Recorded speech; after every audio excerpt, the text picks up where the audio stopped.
Welcome to Drinks Coach. It's me, Joe Wadsack, coming to you live from my own front room.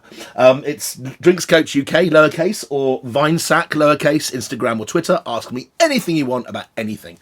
Very, very quick comment. Now lockdown is starting to ease, and shout out to my Cube crew, James, Sabrina, Claire, everyone who's been helping me do these and do so many of these every week. Obviously, lockdown's sort of slowly easing, and we've got better shit to do, to be honest. And also with the Hollywood offers rolling in, I won't be able to do 5 a week, and we always imagined this would be the case. So over the next couple of weeks, we're going to do a little step down. There's going to be 3 this week, there's going to be 3 next week, and then we'll make sure that there's at least 2 a week going forwards, and hopefully you'll still tune in.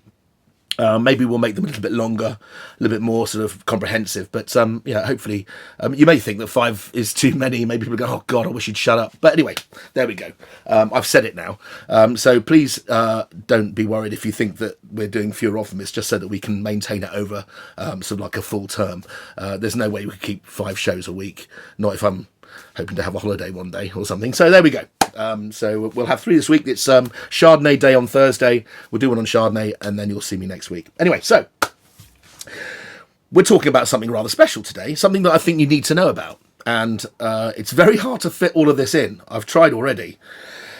But we've got about 10 minutes to taste 4 wines and talk about a subject which is quite dear to my heart. This is English wine. English still white wine, not sparkling this time, but it's our most successful grape variety. And I think it's the thing that's going to propel us forward into the world of wine and make England much more popular amongst those people who don't drink sparkling wine. It's a grape variety called Bacchus. Now, Bacchus there. Bacchus is a grape variety which was sort of invented or created by German boffins over half a century ago. I think probably early 60s or 50s in Germany. It's a grape variety which they were created by getting Silvaner Riesling grapes, which in itself were made from 2 varieties. So they crossed Riesling with Silvaner to make Silvaner Riesling. And then they crossed Silvaner Riesling with a grape variety called Müller-Thurgau. And Bob's your uncle, champions. Bacchus. Okay, so what is Bacchus in essence? Well, it's just a cross variety which is more robust, able to take bad weather better, and also during the 70s and 80s when things weren't quite as global warmy as they are now, Bacchus really stood out as a variety amongst others, which was not only very, very resistant to rot and mildew and so forth, and was, it produced a steady, healthy crop, but also produced very high must weights. That's lots of sugar, so that even in a fairly gloomy year, they made something which had enough alcohol that you could drink it. But it was a bit low in acid. But once planted in England with our soils and our even cooler climate, Bacchus found its natural place. Now, we always talk about the wines of Kent and West Sussex and Cornwall and Hampshire, but Bacchus really started north of London. Its homestead, its Heimat, is East Anglia. And the oldest vineyard that I know of, Newhall Vineyards, making delicious Bacchus, and many people buy fruit from this very large vineyard, was planted in 1968. Older than me. The grape variety didn't get accreditation until 1971, 72 or something like that for global accreditation as a variety. So they were really pioneering at the time. And those wines, which only cost 12 or 13 pounds a bottle, are absolutely delicious. So check them out, Newhall Vineyards in Essex.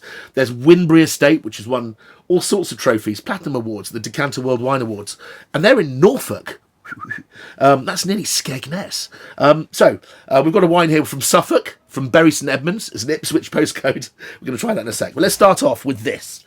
This is probably the most recognisable Bacchus in Britain. Chapel Down. It cannot be overstated how important they've been to the UK wine industry. First company to sell 1 million bottles, first company to be floated on the stock exchange. Fraser Thompson, incredibly forward-thinking and astute CEO, and a really lovely guy with it.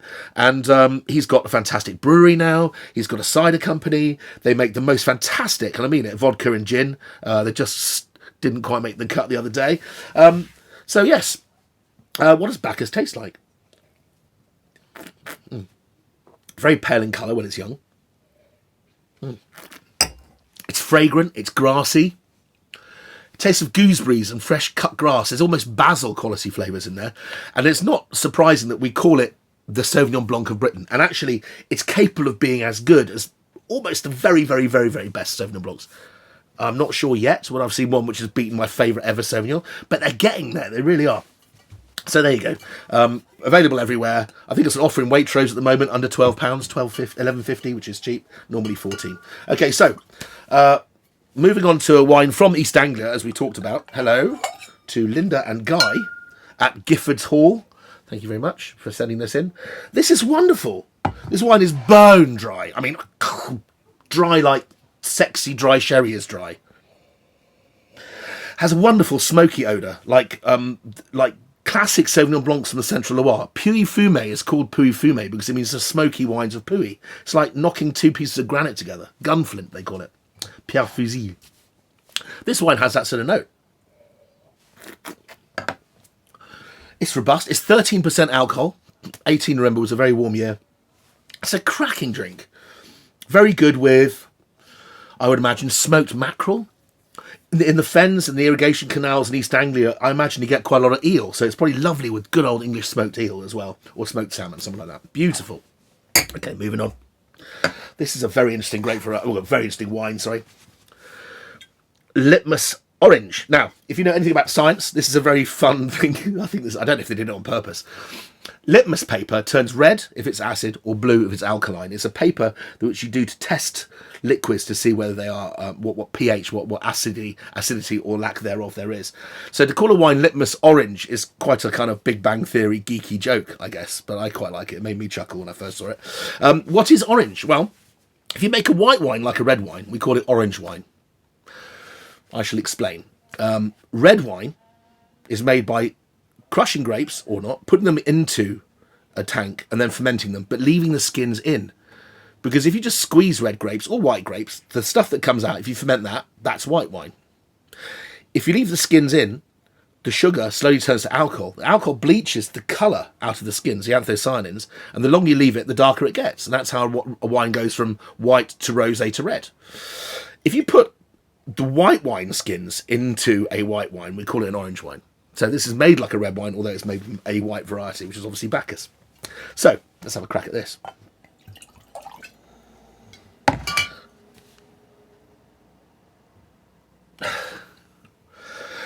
Shout out to John Warrenchak and his team, Mr. Michael Florence and all of you. This is a really, really good wine. I think this is one of my most enjoyable white wines ever in England. Table wines, anyway. It's slightly nutty. It's pristine. It's clean. It doesn't smell like... Well, the whole idea of fermenting on skins is you don't need to use sulphur and things. It has its own antioxidants. And it produces a wine which has more texture. It's more robust. It gives it more breadth. It gives you a bit of tannin. Very interesting wine. Anybody with a man bun, a hipster sleeve and some tight jeans loves orange wine. This is like a hipster's treat. Okay, now...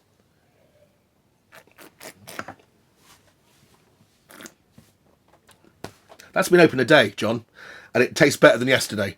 Fantastic wine. I think while it's this young, this was made in the 2019 crop, and the grape skins were in there for 16 weeks. It was only bottled about a month ago, so it'll need time just to relax and acquiesce and feel comfortable in the bottle. But that wine's a banger. Absolutely delicious. Prices, £14, £14, £15, £15. They're all kind of the same price. So you just got to choose the style that you like. And that is a terrific wine. You can buy it online for 15 quid. Super complex.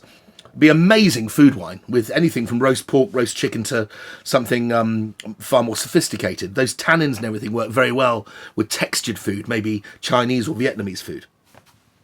Delicious, man. Wow.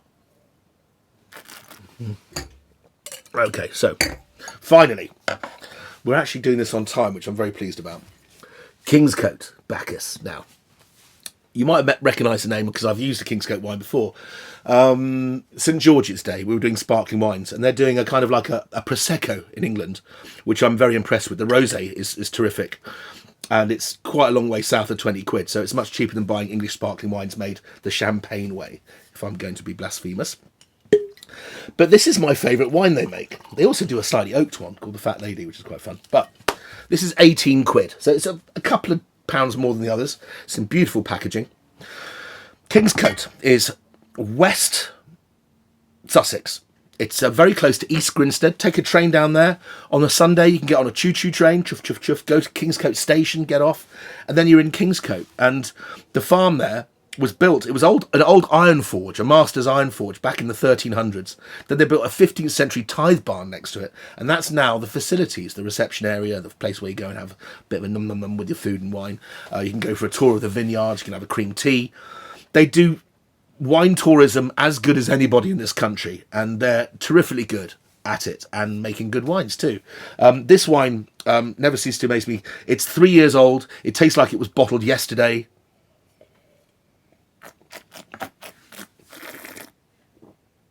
What concentration. It's like a cross between an old vine Sancerre and a muscadet. There's something quite marine about it. I know East Grinstead isn't that close to the sea, but I'm just thinking about fish and chips and things like that. Absolutely delicious wine. Great packaging. In fact, all the wines here, terrific. Shout out again to Plumpton. Don't want to give them a hard time. They're absolutely brilliant. Plumpton, the estate where almost everybody in this country who makes wine has got their wine degree from, down in Lewes. Well, there you have it. See you Thursday, Chardonnay Day.